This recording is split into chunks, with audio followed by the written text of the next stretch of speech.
લોક ડાયરા કલાકાર માયા હિરના પુત્ર જયરાજ આહિર કોળી યુવકને ફટકારવાના કેસમાં જેલમાં જઈને આવ્યા છે અને હવે વધુ એક મોટા સમાચાર સામે આવ્યા છે, જેમાં મંત્રી પરસોત્તમ સોલંકી તેમના ભાઈ હીરા સોલંકીની નાયબ મુખ્યમંત્રી હર્ષ સંઘવીના સાથે ભાવનગરમાં મુલાકાત થઈ છે અને શું છે મામલો તેને લઈને વાત કરવી છે। વૈષ્ણવજન તો તેને કહીએ જે પીડ પરાઈ જાનાને રે।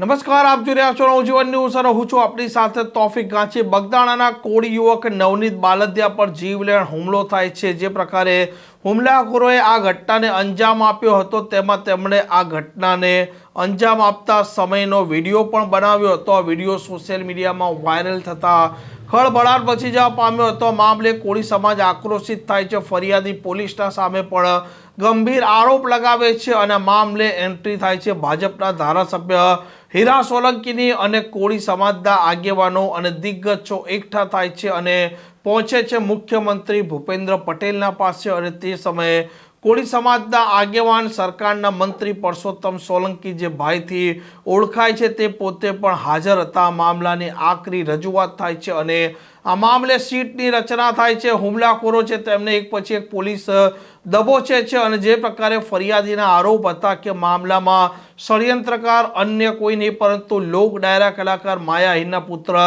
જયરાજ આહિર છે। જયરાજ આહિર સીટ સમક્ષ હાજર પણ થાય છે। પોલીસ તેમની ધરપકડ પણ કરે છે, જેલમાં પણ જાય છે અને અંતે તે જામીન મુક્ત પણ થાય છે અને આ મામલે જે પ્રકારે આક્રમકતા દાખવી હતી મંત્રી પરસોત્તમ સોલંકી અને ભાજપના ધારાસભ્ય હીરા સોલંકીની, તેમની ભાવનગરના પાલીતાણાના ગેટી ગામમાં મુલાકાત થઈ છે નાયબ મુખ્યમંત્રી હર્ષ સંઘવીના સાથે અને બંને ભાઈઓના સાથે હતા સરકારના જ મંત્રી જીતુ વાઘાણી અને કેન્દ્રીય મંત્રી નીમુબેન બાંભણિયા પણ હતા। અને જે પ્રકારે આ કોળી સમાજ પર આ ઘટના બની છે, કોળી સમાજની આક્રમકતાને લઈને પણ બની શકે કે મંત્રી પરસોત્તમ સોલંકી અને હીરા સોલંકી અને હર્ષ સંઘવી છે તેમનું પણ આ મામલે ધ્યાન દોર્યું હોઈ શકે। જો કે ત્યાં અંદર શું ચર્ચા થઈ છે તે મામલો હજી સામે આવ્યો નથી, પરંતુ આ જે પ્રકારે ગરમા ગરમી હતી, જે પ્રકારે આક્રમકતા હતી અને આ ઘટના બાદ પ્રથમ વખત